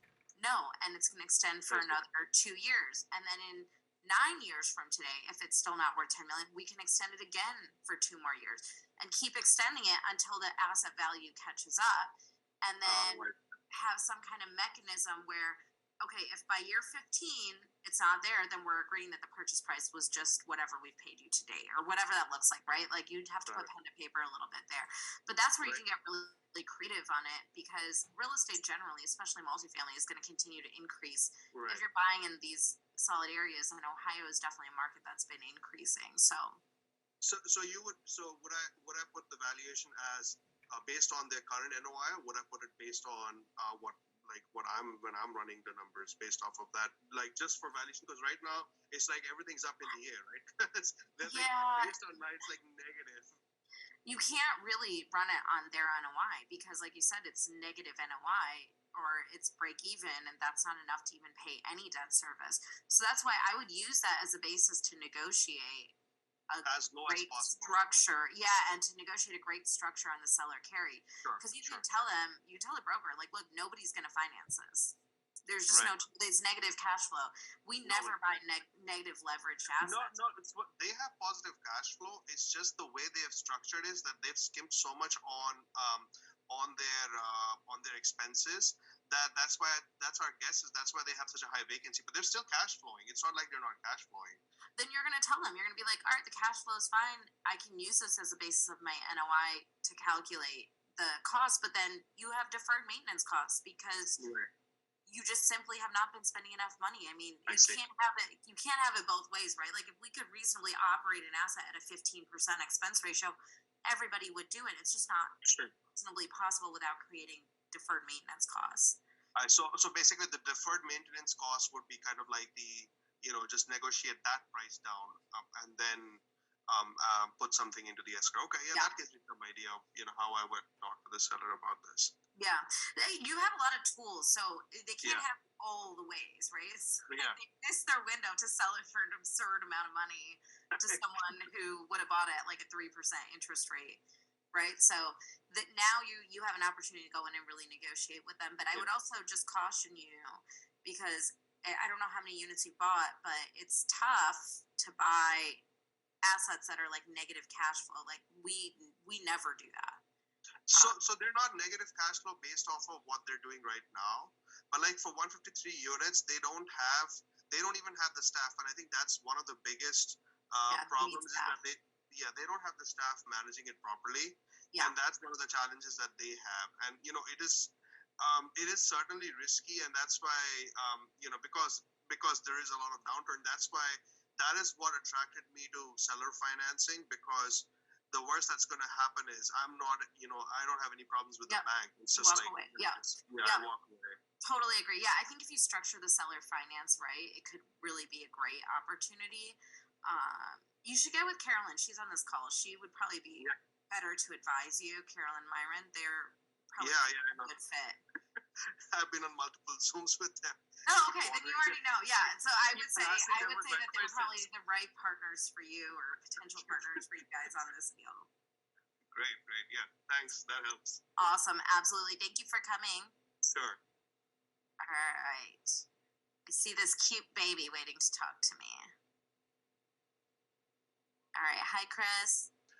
But yeah, my question was more about it was kind of stemming from the parking situation or the parking Mhm. question, and it was more around like extra perks. Like sometimes in like high level, high rise, buildings and stuff like that, you'll see they have like car wash services, things like that. Is that something that you typically just outsource and bring in, and they just give you like rent to be there, or is that something that you basically build out in house and then additionally stuff like maybe bicycle rentals, is that something that you would even bring Yeah. in house and just outsource? So generally, I would outsource those because, like bicycle rentals, it's a lot to manage. I don't know anything about managing those. I just want to make the money from it, right?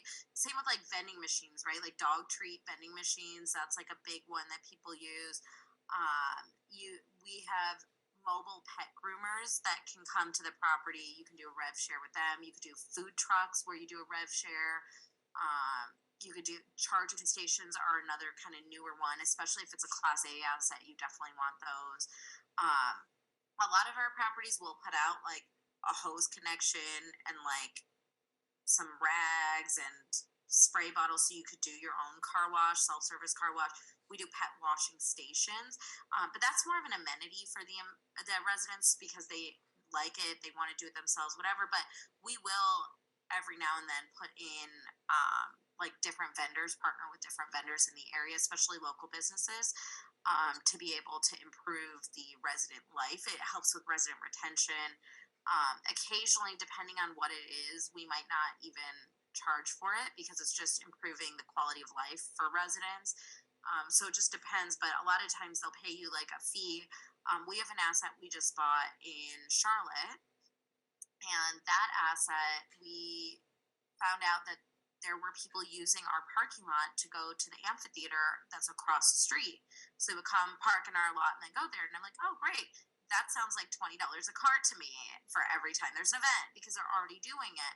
So we just bought that asset, but we're working on getting everybody lined up to start charging for that and start towing for the ones that are not paying, things like that. So yeah, you absolutely can do many different things. You could do it in house, you could outsource it. You have to look at each specific instance and see what really makes sense. But I always like to tell people you can make a lot of money in a lot of different ways, but keep your focus as narrow as possible. You will never hear me like talking about all the 10 different types of assets that I'm raising capital for. I raise capital for one asset and one asset alone. It's the only thing I do, it's the only trick I do. I invest into other assets, but in my core business, we have one major asset class.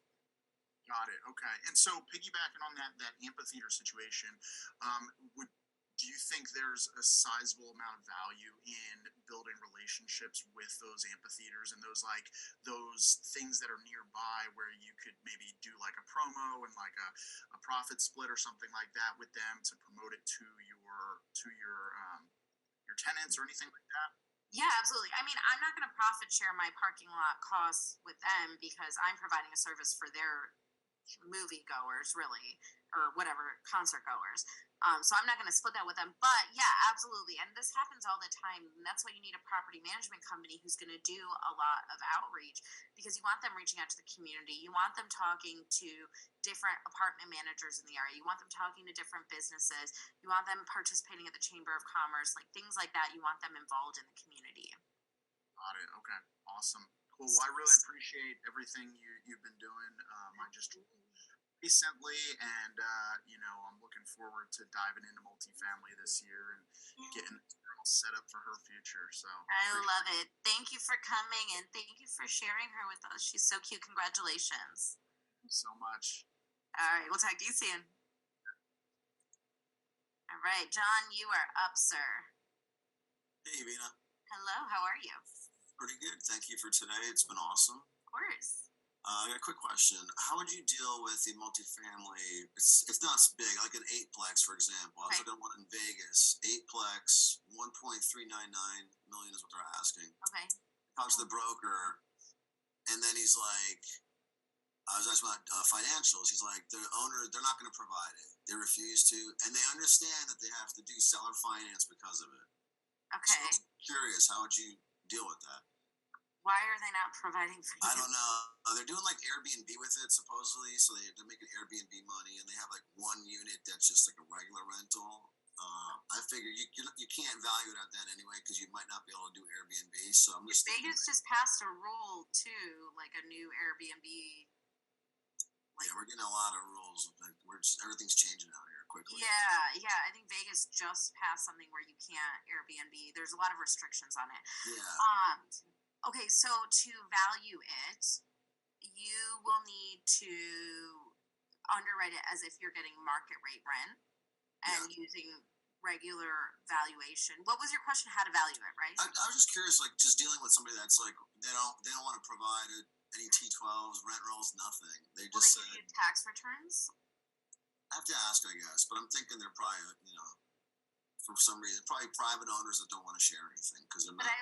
My pushback, if there's a broker, I'd be like, okay, so you won't give me the tax returns that you sent to the IRS? I'll hit them up and ask. What am I going to do with them that you haven't already done? I did the math with like if it just rented for $12.50 a unit, it's like roughly like $10,000 a month.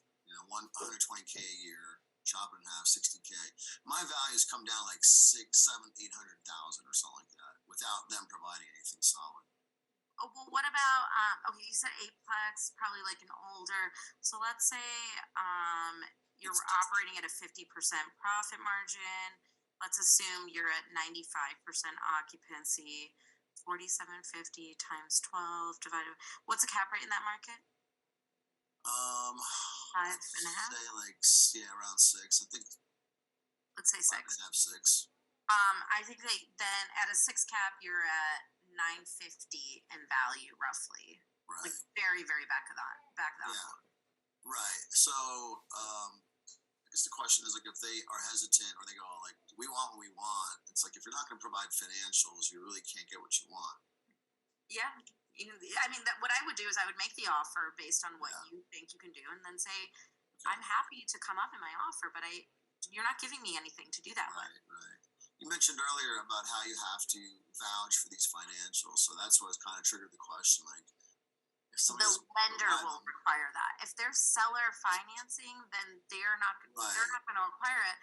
But then they should also know. Then I would go in and see, hey, how aggressive are you going to be with the financing? Because then they should also know whether or not their numbers would support it, and tell them, I'm not running an Airbnb.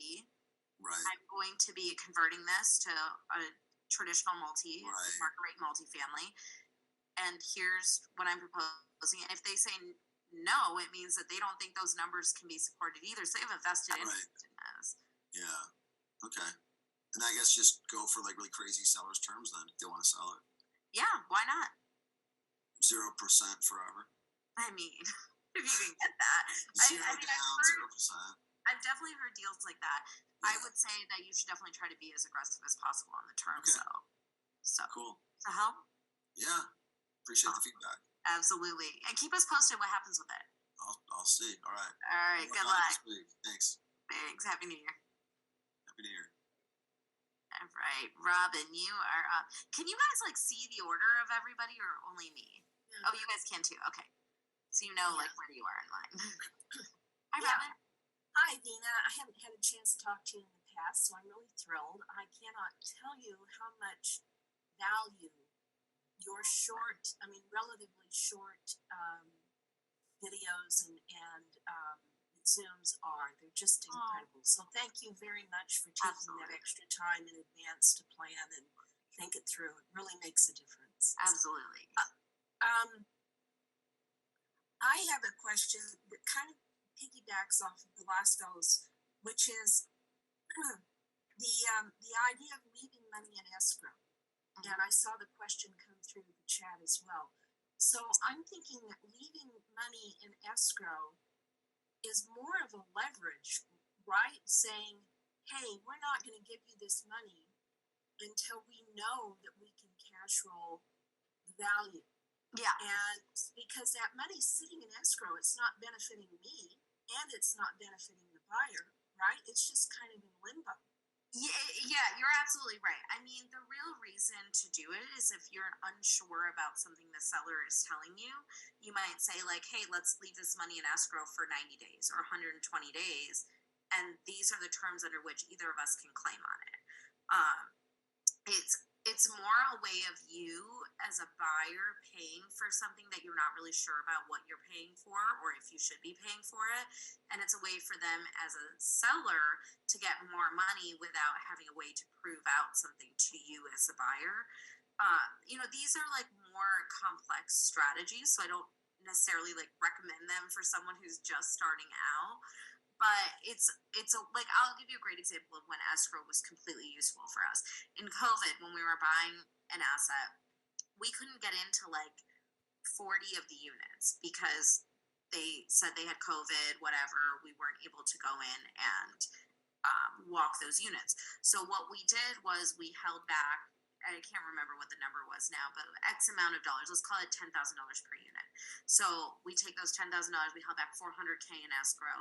And we said over the next 60 days, once we close, the first 60 days, we'll make sure we enter all those units to make sure, what if there's no ceiling or what if the piping is all missing? Those are expensive fixes. So if they're all okay and everything's good, then we'll release it 10 grand at a time for each of those 40 units until the 60 days is up. So we did that, and we ended up paying the seller everything, but there was maybe a minor issue here and there, a couple $1,000, whatever. But overall, the entire $400K went back to them. And so it's one way that you can utilize escrow where it's the money, it does hang in limbo, but it protected us because if we walk in and all the piping's missing, we can make that claim and take that money out of there so we can use it to repair the property because we don't know what we're buying. We don't know what we're going into. But then at the same time, the seller is still getting their price because they're hey, it's fine. We're telling you it's fine. Okay, in 60 days, you'll give us that money because you're going to see it's fine. So those are times where you can utilize escrow to your advantage. So that might be something that the fellow that just kind of from talking with you might be able to utilize. Absolutely. To leave money in escrow until he can get in and figure out the real NOI and all the that. Exactly. And you can tell them too in that situation, the Vegas property, right? Like you can tell them like, listen, I need to know, should I be underwriting to like a $50,000 NOI? Is that what you think is realistic here? And if they say yes, you say, okay, well, I think 30,000 is realistic. So until we can get to the 50K, let's just put that money in escrow as like a holdback. And so the paperwork for that money in escrow allows you to pull on it if things don't come up to what the expectation is, as well as the seller being able to pull on it if the expectation is paying off. Right. Yeah, you have to be very specific. Okay. This is where you want your attorneys to really word this correctly. But yeah, that's essentially what the spirit of it would be. Your reps and warranties holdback is a little bit different than what we're talking about right now, Brandon. Like your reps and warranties would be like, there's no lawsuits pending on here. You have to keep $1 million in as a holdback in your account. Like that usually doesn't necessarily stay in escrow. It stays in like the buyer's account the seller's account until whenever the expiration on the rep and warranty is. So it's a little bit different, but yeah, you can put it into the reps and warranties as a holdback if you want. I'm not familiar with reps and warranties, but that's another question. Yeah, that's just part of like a PSA contract. We'll review that on another Zoom. It's part of like a purchase and sales agreement contract in the commercial world. We'll go through it and I'll show you guys more about it. Okay. But diving back into multifamily, so I was the one that had posted the question, and I just want to be super clear that like the MOU thing. I still don't really understand, to be honest. Okay, and that makes me feel a little better, I guess, because so I'm a residential broker here in California. Like that's my full-time job, and I've been doing that for 8 years. So usually I'm like pretty up to snuff on like some of the lingo. But when he sent this question, so I had talked to this gentleman over the phone. We had a great conversation, and he's the commercial director for like. Well, I'll just say KW, like commercial in like the Texas area. Okay. And he seemed super incredibly knowledgeable. I had actually, several of the other brokers I had spoken with had given me his name as well. So I do think that he's like, a legit broker who knows what he's talking about. And I could tell just from the conversation, like he was just dropping things left and right. But when we got to the email portion and we started emailing back and forth, that's when these like questions and statements came up. And it threw me off, and I couldn't tell, like, is he kind of, like, trying to suss out how knowledgeable I am in this space, or are we just, like, speaking, like, two different languages here? And so I just wanted to get your opinion truly, like, on, like, so I'm a Sub 2 Mastermind student. I'm partnering with a few other Sub 2 Mastermind students and doing this outreach and trying to, like, go into this space.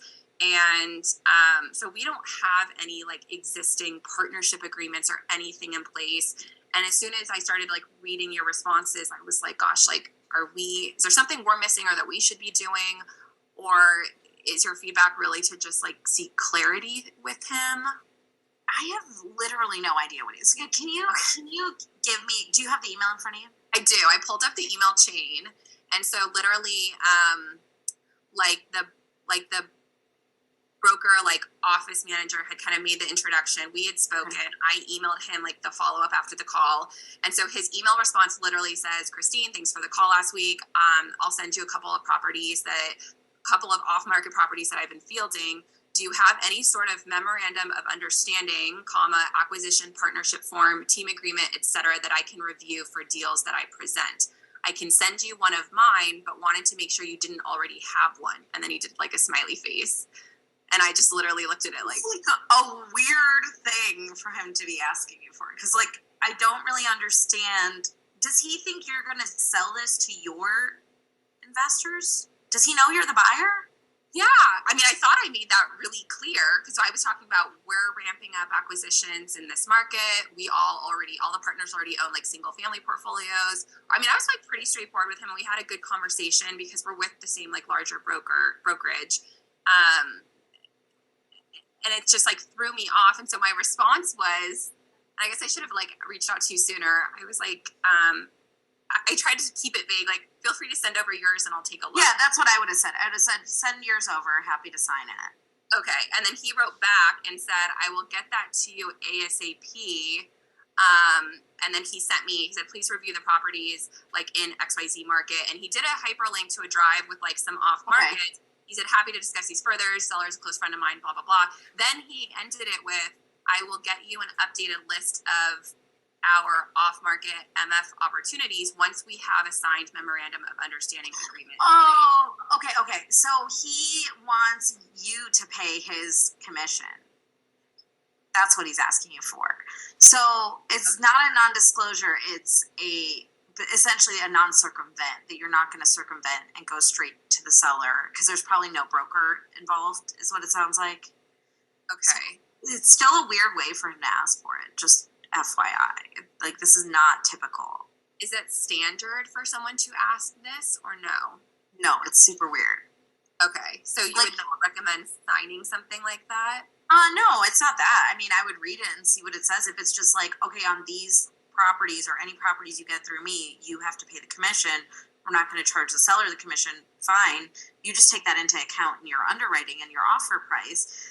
And I like, for me, I wouldn't care. Of course, I'll pay someone who brings me a deal if it makes sense, right? It's the same as paying, like if I was like, hey, I'm not going to do this deal, I'll pay, you pay me $200 for finding the deal and giving it to you, you would do that, right? So yeah, it's like a finder's fee or, and there's like rules, you know this better than I do about how you can charge commissions, finder fees, etc., right? Without being licensed, but he's licensed, you're licensed, so it's not a huge issue.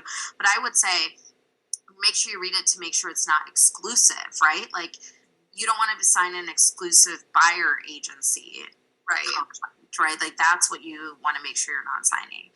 Right. But I have a feeling he's looking for you to pay the commission and not the seller, because an MOU or like a partnership, when he says like partnership or team agreement, to me that sounds like he thinks you're going to send it to your investors. And then if your investor buys it, you guys are splitting the brokerage commission or fee or whatever, right? That's what that sounds like. But then now what he's saying, it tells me that he thinks you're paying the commission. Okay. And so you would say as long as it's A, not exclusive and like specific to the actual like off-market deals he's bringing, and then B, it's a reasonable fee of like, what did you say, like 0.5% to like 1.5%? Or yeah, it depends how big the properties are. How big are these assets? You said 200 units, right? Both of the ones that he has sent me thus far are 200 unit plus. They're like 250. What's the purchase price? To be honest, I'd have to go back in. Roughly like 10 to 15, 20. I'd say around like 15-ish. 15 million. I would say like 1.25, maybe 1.5. Okay. Is there like a generic like rule of thumb you follow? No. Okay. No. So if I had told you 10 million, would you have still said 1.25? Yeah. Okay. Yeah, I would say you're not really like moving that needle much till you get above like 30 to 40 million ish. And then that warrants a larger commission or a smaller. Now, one thing you could do, since you're paying the commission, you could utilize this and be like, listen, how much, what's the guidance? Like, what's the whisper price on this? Get whatever amount. Let's say he says $15 million, right? You can say, okay, listen, for every $500,000 you negotiate, because they work for you now. For every $500,000 you negotiate for me under the price, I'm going to pay you an extra $50,000 or whatever. Oh, wow. Okay. Right? So the lower the price he gets you, the more commission you'll pay him. So you do the inverse of what you would do on a seller's agreement. Mm-hmm. Okay. That's good advice. So. Okay. All right. Great. Makes sense? Yeah. Okay. Keep us posted on what happens. I'm very intrigued by this now. Okay. I'll let you know. I'll kind of dock some information and maybe like post what he sends me or something. Please. Yes. Thank you for sharing. Okay. Thank you. All right. Talk to you soon. Bye-bye. All right, John. You're back for round 2. Yeah, I got another one. I don't know if this applies to this category, but it's multifamily when you're dealing with like a wholesaler. I know you said in your video previously, 3%'s like, don't even bring me 3% finder's fee. What do you think is fair for those guys that are trying to do this? Because I keep hearing that they want 3%. I'm like, dude, no one's going to pay that supposedly. Okay, let me caveat this whole thing I'm about to say with the reason I think brokers are so valuable on these deals and they earn their money is not because they found me a deal or brought me a deal or awarded me a deal or sold a deal for me. It's because they manage all the BS that happens between the buyer and seller, and they act as a buffer to ensure a smooth transition from buyer to seller, or from seller to buyer. Right. Because of that, I always worry that wholesalers, not all, but many of them, are not going to be able to give me the information that I need. They're not going to be able to answer the questions I have. They're not going to be able to do the things I need them to do to successfully transact on this. Right. So, for example, we looked at this T12, right? If there was an issue and I need further documentation or I need further follow-up, they may not be able to give me that. And that might affect my ability to close a transaction. And if I'm putting up $1 million or $2 million or $5 million, I want to make sure that they can close that transaction. So the other thing I'll say is it's very rare that you have 200 plus units that are not trading with a legitimate broker. Like, to find those deals, it almost is going to be like, yeah, okay, go list it. If you bring me like $10 million above my purchase price, someone that could close on it, fine, I'll let you have it, no big deal. But it's almost never actually a real deal. Yeah. That's the problem. I see what you're saying, like not dealing with just a wholesaler, but a wholesaler that knows a broker that he's kind of going, hey, they have an NDA together. He's like, if I bring you someone, I want an acquisition fee. Yeah, which I don't actually know if that's legal in a lot of states because if they're not licensed, I don't think that they can actually necessarily do that. But the bigger problem is then I'm paying a fee to somebody who I don't need because I have access to there's no broker that's not going to sell a deal directly to me. I don't need a wholesaler to bring that to me. Right? And then if it's over 200, like if you have, I get this all the time. I have a $1.7 billion transaction that I'm wholesaling plus a 3% buyer's fee. Yeah, okay. Like, really? There are like 3% on $1 billion. 4 groups that can even buy that. Blackstone, Starwood, Harbor Group. That covers like the top 3. There's maybe like one Cortland. There's not many people that can buy a $1.7 billion asset. And no, Joe with the Gmail address, I don't think that they gave it to you to wholesale to me, including a 3% buyer's fee. Right. Like, you don't even know the beginning of how this transacts. And so it's like, those are just people that are wasting your time. They're not really helping you with a deal, and when you spend your time underwriting those deals, you're just losing time. You're not looking at deals that are actually going to close. But if you like the deal, obviously I hate to say it, but like, do you circumvent them and just go after it? I would never circumvent anyone in business. I just don't think it's like a good business practice. Right. I agree. But I also don't think that like 99% of the deals that I see at the size we transact at, anything over $50 million is almost never trading off market or through a wholesale. Right. No, it's like smaller stuff, maybe 10 million. Yeah, maybe like a $10 million deal makes more sense. It might be like off market. One deal is like they rehabbed a building and the guys rehabbing it don't want to manage it or do anything. So they were like, hey, if you got anybody, send them to us. Yeah, like that. Yeah, then absolutely. But like a 3% buyer's fee is ridiculous. What would you be okay with on that type of deal? Like 1.5. Okay. Maybe. If it's a killer deal and I'm going to make a whole bunch of money, fine. I'll pay if less, if it's like tight, maybe 3%. If it makes sense, like if the deal is phenomenal, sure, I'll pay 3%. Right. I got you. But it's not standard, and it tells me immediately that they don't really know what they're doing out of the gate, and so it gives me pause about whether they can actually successfully close the transaction. Right. Okay, just wanted your opinion on that. Yeah, absolutely. Thank you. Helps. You're welcome. Yeah, it does. Awesome. Well, thank you guys. I know I've kept you guys here for like over 2 hours now, and Effie, okay, you're gonna be the last question. It's not a question. It's more of a reminder. Are you going to drop that in the chat for us? I will. Yes, that was a good reminder. I appreciate you very, very much. Absolutely. I appreciate you guys. Thank you for reminding me to do this because I definitely would not have. Okay, here. dropped in the chat now. Okay, so you guys should be able to grab that. I'll leave the chat or the call open for a few minutes so that you guys can grab it. I don't know if you guys can. Is there a way to pin it? I don't know. There is, but I can't tell you how to do it. Sorry. Okay, let's see. Maybe this is how you do it. Are you guys like not able to chat with anybody right now? It worked. I downloaded it. Okay. Yes, you stopped the chat. Okay, I stopped the chat, yeah. So everybody can download. I'll leave it up for a minute as I'm doing like closing remarks here. So thank you guys for joining on like the 27th. We're almost done with the year. I cannot believe this year just like flew by. But I'm really excited to see what you guys are gonna do in the next year. This is like the best opportunity that we all are gonna have, maybe in our whole entire lives. I don't know. But we're definitely coming up on a big opportunity. And so you guys are like here at the right time to be learning this.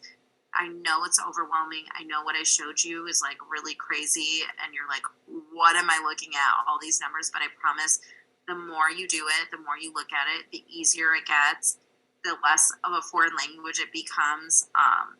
You know, I didn't start here by like looking at this and being like, oh, okay, this is what's missing and this is what's wrong. Like it's a skill, it's a muscle, it takes practice.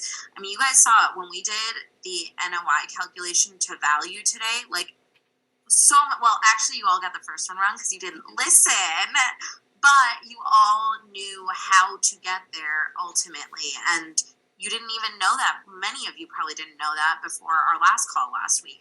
So you guys did a really great job. You're learning it. It's getting easier every time. Hopefully every time you guys come on these calls, you're like, okay, I've heard her say whisper or guidance before. I've heard her say this or that before. So I really hope that you guys are getting that value, you're retaining it. You have to keep practicing. You have to keep practicing.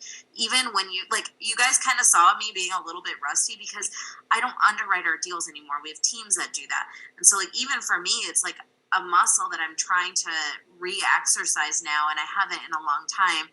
And I wish I was a little bit more fluent in it right now because I'm trying to teach it to you guys. So it's taking me a minute to remember some of the things that are in there. But if you guys are just starting out, if you continue to exercise it, you continue to utilize it, you're going to get really strong at this. And then eventually you're going to hire out a team and then you're going to forget like basics also and then have to remember them. But this is like how you get better. And also I want to really encourage you guys to connect with each other. I just opened the chat again. So connect with each other because this is a team sport. Nobody does this all by themselves. Everybody needs a team. And that's what this community is for. It's for all of you guys to be connecting with each other, to be doing deals with each other.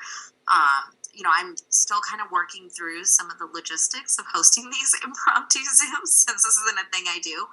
So any feedback you guys have, what you guys would like to see, what topics you want covered, things like that, I would be happy to take that feedback and try to implement it the next time around. I'm always trying to be better also.